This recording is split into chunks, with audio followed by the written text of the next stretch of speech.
सुनो भाई, अभी कुछ दिनों से मैंने योग वासिष्ठ जो आध्यात्मिक एक बहुत महत्वपूर्ण उच्च स्तर की पुस्तक है पढ़ना प्रारंभ किया हूँ।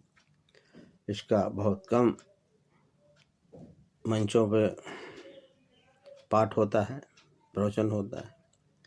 वशिष्ठ ने भगवान श्री राम को इसे पढ़ने के लिए कहा था। अब आप समझ सकते इसकी महत्व क्या है। वैराग्य प्रकरण चल रहा है।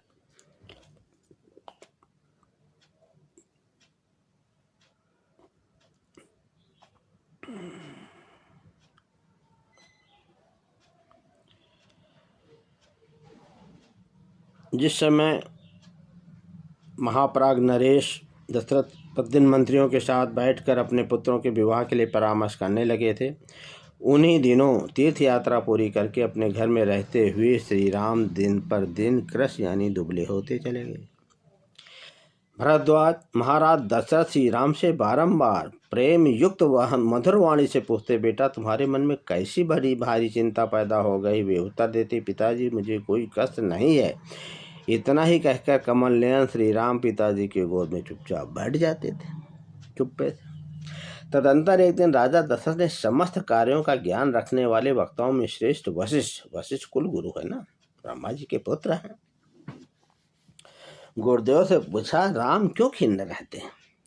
उनके इस प्रकार पूछने पर वशिष्ठ मुनि को सोचकर राजा से कहा, श्रीमन महाराज, इसमें कुछ कारण है, किंतु इसके लिए आपके मन में दुख नहीं होना चाहिए।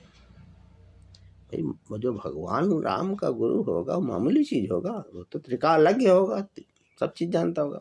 इसी समय महर्षि विश्वामित्र अयोध्या नए दशरथ से मिलने के लिए वहां आए। उन दिनों धर्म कार्य में तत्पर रहने वाले उन बुद्धिमान महर्षि के यहाँ एक यज्ञ हो रहा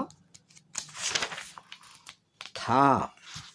माया बल और वीर से उन्मत्त रहने वाले राक्षस, अभी देखिए राक्षस की पहचान भी है, कामिनी बल तो राक्षस ही रहते, भाक्षा बख्शी से खाएंगे। वीर से उत्पन्न रहने वाले राक्षसों ने एक साथ आक्रमण करके उनके उस यज्ञ का विध्वंस कर डाला। उस यज्ञ की रक्षा के लिए ही उन्होंने महाराज दशरथ से मिलने की इच्छा की थी, विश्वामित्र जी ने। क्योंकि राक्षसों के उत्पात के कारण वे मुनि अपने उस यज्ञ को बिना किसी विघ्न बाधा के पूर्ण नहीं कर पाते थे। तब उन निशाचरों के विनाश के लिए उद्यत हुए तपोनिधि महातेजस्वी विश्वामित्र मुनि अयोध्यापुरी में आए। वहां पहुंचकर राजा से मिलने की अभिलाषा लिए वे द्वारपालों से बोले, तुम लोग शीघ्र जाकर महाराज को मेरे आने की सूचना दो। उनसे कहना, गाधी के पुत्र कौशिक वंशी विश्वामित्र आए हैं।